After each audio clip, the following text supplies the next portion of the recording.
इस देश में एक कानून है, उसका नाम है मोटर व्हीकल एक्ट, अंग्रेजों के जमाने का बना हुआ है।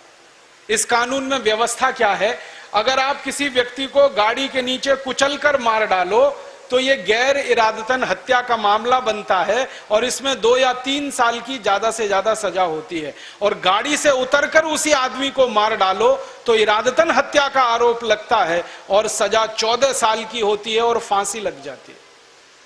अब मुझे आप बताइए, गाड़ी में बैठे बैठे मैंने किसी को कुचल दिया या गाड़ी से बाहर निकलकर मैंने उसको मार दिया, हत्या तो दोनों ही मैंने की है। एक हत्या में 2-3 साल की सजा और एक हत्या में 14 साल की सजा, ये कौन सा न्याय है?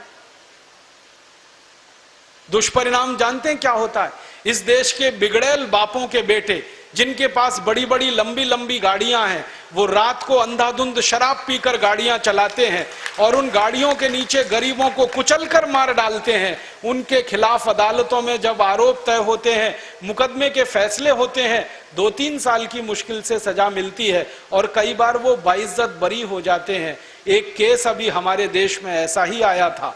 एक बिगड़ैल बाप का बेटा, उसका नाम है संजीव नंदा, उसने दिल्ली की सड़कों पर फुटपाथ पर सोते हुए मजदूरों पर गाड़ी चढ़ाई थी। एक झटके में 8 लोगों को मार दिया था। अदालत ने उसको छोड़ दिया था। Motor vehicle act. एक दूसरा बिगड़ैल बाप का बेटा है इस देश में, उसका नाम है सलमान खान। उसने बंबई में 20 लोगों को अपनी गाड़ियों के नीचे कुचलकर मार डाला है। छुट्टा सांड की तरह से वो इस देश में घूमता रहता है। पुलिस उसका कुछ नहीं बिगाड़ सकती, न्याय व्यवस्था के मुंह पर वो तमाचा मारता है। कारण क्या? Motor vehicle act.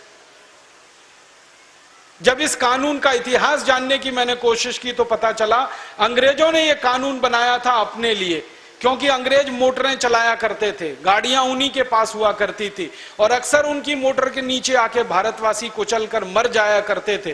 तो किसी अंग्रेज को फांसी ना लगे, उसके लिए इस कानून में व्यवस्था ऐसी की गई थी। वो अंग्रेजों के जमाने की व्यवस्था आज भी चल रही है और काले अंग्रेजों के लिए फल और फूल रही है और हम भारतवासियों की छाती पर मूंग दल रहे। ऐसी देश की व्यवस्था है। इसलिए मैं कहता हूं, देश आजाद हुआ कहां, स्वतंत्रता आई कहां। ऐसे मैं आपको सैकड़ों उदाहरण दे सकता हूं, क्योंकि अंग्रेजों के जमाने के बनाए हुए 34,735 कानून ऐसे के ऐसे ही चल रहे हैं।